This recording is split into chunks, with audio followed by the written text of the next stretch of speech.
escucharon el mensaje a la nación del presidente de la República que anunciaba la finalización de las negociaciones para el acuerdo transpacífico. Francisco, voy a aprovechar para preguntarte por ese tema. ¿Qué tan importante es en verdad este acuerdo? Yo creo que, como todos los acuerdos comerciales, y sobre todo uno en este campo con la zona del Pacífico, es sumamente importante. Pero hay que ponerlo en perspectiva, como siempre, ya que hay dos aspectos que es importante tomar en cuenta. En primer lugar, esta es una reacción principalmente de los Estados Unidos y de Japón al predominio que está adquiriendo China en toda la zona del Pacífico. Recordemos, China ya ha organizado su propia pequeña zona de libre comercio en el sudeste asiático y en el sur asiático, y está en negociaciones con la India. Los Estados Unidos empezaron a percibir, sobre todo las empresas transnacionales, de que estaban quedándose atrasados, y yo creo que desde el punto de vista geopolítico eso es muy importante. Y desde el punto de vista nuestro, yo creo que abre, como bien ha dicho el presidente, enormes oportunidades. La gran duda es si, como en el caso de otros tratados de libre comercio que hemos firmado, vamos a estar en condiciones de aprobarlas. Por ejemplo, no hemos utilizado todavía plenamente todos los beneficios que otorgaba el Tratado de Libre Comercio con los Estados Unidos para apoyar, obtener asistencia técnica para nuestras empresas, para las pymes, como decía el presidente, y yo creo que aquí a lo que nos falta es una idea mucho más clara de qué es lo que tenemos que tener como base para poder aprovechar todo esto. De otra forma, lo cual me lleva al siguiente punto que justamente quería plantear, porque bueno, hay que decir dos cosas. China no está en el acuerdo, o sea que eso de el acuerdo Asia-Pacífico es verdad, pero China no está. Y como tú recordabas, en el TLC con Estados Unidos, Hernando de Soto habló del TLC interno, y él señala, si no se hace el TLC interno, el TLC con Estados Unidos... Bueno, nunca entendí lo que significaba el TLC interno. Digamos que implicaba era una manera marquetera, creo que buena, de vender un concepto, y era que eso que tú decías, si no haces reformas internas... Y creas capacidades. Aquí es un problema y vinculas instituciones, creas capacidades, de acuerdo, se nos presentan las oportunidades y no tenemos la capacidad para aprovecharlas. Y eso me lleva a un punto, nos queda unos pocos minutos. Si uno mira el discurso del Fondo Monetario Internacional, del Banco Mundial, uno mira referencias a la desigualdad, diversificación productiva. Ayer el Banco Mundial ha emitido un informe sobre la reforma tributaria en Chile, diciendo que va a ser un importante mecanismo de redistribución del ingreso. Son temas que en el discurso predominante en el Perú suenan a pecado. Si hablas de eso, eres de izquierda. Y desde mi perspectiva, y te lo planteo, es ese tipo de discurso el que ha impedido construir un Estado que esté en capacidad de aprovechar ese tipo de acuerdos. Definitivamente, yo creo que hay una ignorancia, no sé, de puro desconocimiento o a propósito, de entender qué es lo que está pasando en el mundo, y parece que muchos de nuestros economistas y funcionarios públicos y empresarios se han quedado absolutamente congelados en 1980, 1990 y los principios de 2000. Desde hace más de 30 años ya se ha evolucionado en el Fondo Monetario, en el Banco Mundial, en los organismos y en los centros académicos principales para reconocer que tenemos que tener un equilibrio entre el papel del Estado, que es fundamental para aprovechar oportunidades, y el sector privado, que es fundamental para poder invertir, hacer crecer nuestras economías y realmente darle sentido a estas oportunidades que se crean por otros lados, ¿no? ¿Tú crees que estamos saliendo de ese atasco? Yo no creo todavía, desgraciadamente. Yo veo francamente muy pocas voces públicas que están planteando esta idea de balance entre Estado, mercado y sociedad civil de una manera sensata. Cualquier cosa. El otro día estuve en una reunión con un prominente economista quien trajo a colación la Guerra Fría, quien trajo a colación la caída del muro de Berlín para hablar en contra de la planificación, sin darse cuenta de que todos los empresarios exitosos que aprovechan mejor el mercado son los que planifican a mediano y largo plazo, y todos los países del mundo que han logrado desarrollarse no lo han hecho respondiendo solamente a señales de mercado, sino marcando un rumbo y siguiéndolo. Entonces, esta contradicción aparente solo permanece en la mente, creo, bastante obsoleta de algunos analistas, economistas, empresarios y funcionarios. ¿Cómo hacemos para solucionar ese problema? Porque ya los medios están concentrados, es verdad, hay un discurso predominante ahí, pero ¿qué más se puede hacer? Porque además nuestros políticos tampoco plantean los temas, ¿no? Bueno, yo creo que hay que hacer como lo que se hace en este programa y en otros programas, insistir en estos temas, debatir, traer, y yo creo que es importante ahora volver a replantear esto por una razón muy clara.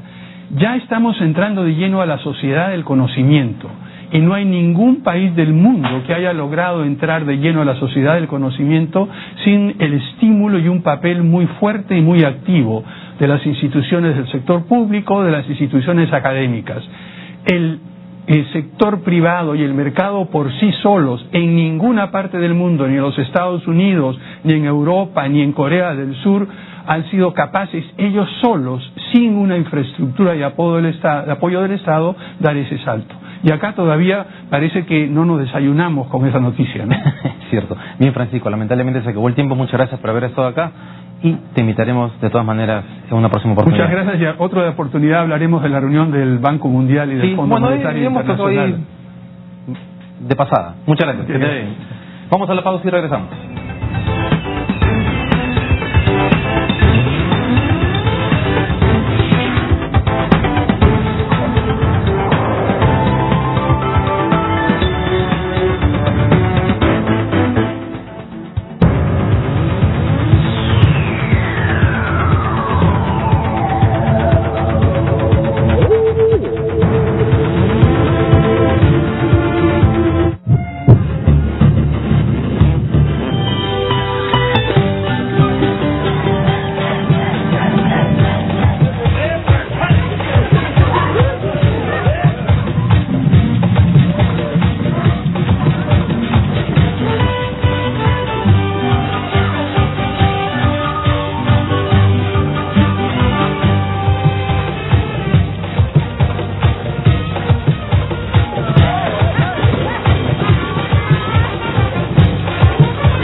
Tus palabras también lastiman.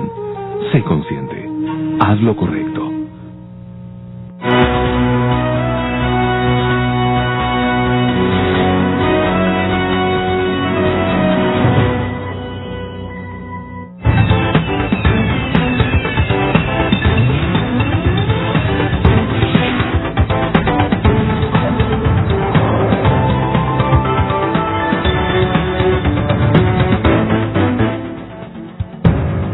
Y vamos ahora a conocer las noticias económicas más importantes del día. Las bolsas de valores cerraron en alza hoy lunes debido a que los inversionistas esperan que no se suban las tasas de interés para este 2015. Wall Street inicia la semana con ganancias, sube más de 1,5%, mientras que el Dow Jones avanzó 1,85% y el Nasdaq ganó 1,56%, al igual que las bolsas europeas que mantienen las expectativas de índices favorables para los próximos días. China ha sido considerado como el gran ausente en el que puede ser el mayor acuerdo comercial de la historia y que incluye el 40% de la economía mundial, debido a que Pekín ve con suspicacia un acuerdo que teme haya sido impulsado por Estados Unidos para contener el auge de la segunda potencia económica mundial. Esta sospecha está respaldada por las declaraciones del propio presidente Barack Obama, quien dijo en una conferencia que no podemos dejar que países como China escriban las reglas de la economía mundial. La economía peruana es considerada como la de mejor desempeño en América Latina gracias a las políticas monetarias y fiscales aplicadas por las autoridades del país, señaló una vocera del Fondo Monetario Internacional. Agregó que el nivel de deuda pública es de los más bajos de la región y cuenta con ahorros hechos durante la época de auge de las materias primas para maniobrar un margen y tomar medidas que permitan apuntalar la demanda del sector privado. La Organización para la Cooperación y el Desarrollo Económicos y el G20 ha presentado este lunes el resultado final de un proyecto para combatir los abusos fiscales de las grandes multinacionales. La OCDE estima que la pérdida recaudatoria provocada por los excesos de las grandes corporaciones asciende a entre el 4% y el 10% de la recaudación mundial por el impuesto de sociedades. Las inversiones portuarias en el Perú crecieron por más de 1.221 millones de dólares, tal como se han proyectado hasta julio de este año, según informe de la Autoridad Portuaria Nacional, y que considera 6 proyectos de asociaciones públicas privadas, lo que reduce la brecha de infraestructura de puertos. Bien, solamente resaltar una de las notas, y es la que está vinculada a la OCDE en español, vinculada a estas propuestas para frenar lo que llaman los abusos fiscales, que en realidad es la elusión tributaria que sucede en todo el mundo. En el Perú hay un proyecto de ley encarpetado en el Congreso. El sector privado ha hecho todo lo posible por tratar de que esa norma no salga para evitar la elusión. Ojo que la evasión es cuando uno viola las leyes. La elusión, uno no viola la ley, pero le saca la vuelta. Entonces está en una zona gris un poco perniciosa, o bastante. Bueno, escuchábamos al presidente Humala hace un momento anunciando que se cerraron las negociaciones del Acuerdo Transpacífico. Nos contaba Francisco Sagasti, y hemos escuchado además lo que dijo el presidente Obama, donde había claramente una intención de Estados Unidos de tratar de fortalecer o recuperar su predominio en el mundo, ya que China venía avanzando fuertemente en ello. De hecho, está China caminando con India a crear su propio banco del Asia para no depender del Banco Mundial ni del Fondo Monetario Internacional. Seguramente en los siguientes días vamos a conocer más detalles de este acuerdo. Y esperamos mucho de caminar a través de los detalles del acuerdo. Estamos seguros que la gente ve esto como un fuerte acuerdo, consistente con las instrucciones y la directiva del Congreso con respecto a la Autoridad de Promoción Comercial, que ayuda a establecer las reglas de la carretera de la región de una manera que sea coherente con nuestros intereses y nuestros valores. Esperamos a ese proceso. Habrá consultas con el Congreso, con las partes interesadas y con el público. Creemos que será un proceso importante y robusto. Bien, en los siguientes días vamos a conocer seguramente más detalles del acuerdo, particularmente del tema más sensible para el Perú, que era el tema de los datos de prueba para los medicamentos. Estamos ahora con Fabiola Jiménez, gerente del área laboral de Ernst & Young, ¿no es cierto? Fabiola, buenas noches, gracias por estar con nosotros. ¿Qué tal? Le hemos invitado para conversar sobre unas modificaciones muy importantes que se han hecho a la ley de migraciones. Ese es el nombre correcto, ¿no es cierto? Correcto. Para que los televidentes que no son extranjeros, porque en verdad hay que escuchar cada cosa que pasaba en el Perú, cuéntanos qué cosa tenía que enfrentar alguien que venía al Perú a vivir o a trabajar.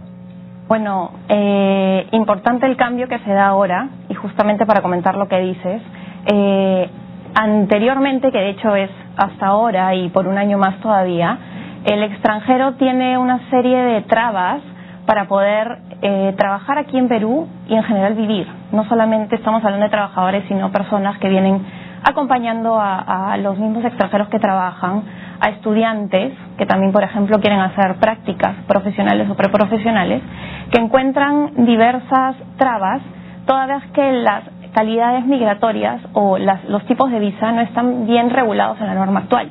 Estamos hablando de una norma que viene del año 91, luego fue modificada de alguna manera en el 2008, pero que nunca se reglamentó.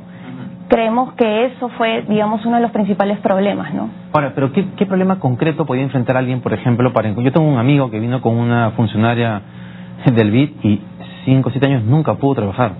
Es correcto, porque, bueno, tenemos que entender que las visas las otorga, por un lado, algunas el Ministerio de Relaciones Exteriores y tenemos a otras de migraciones.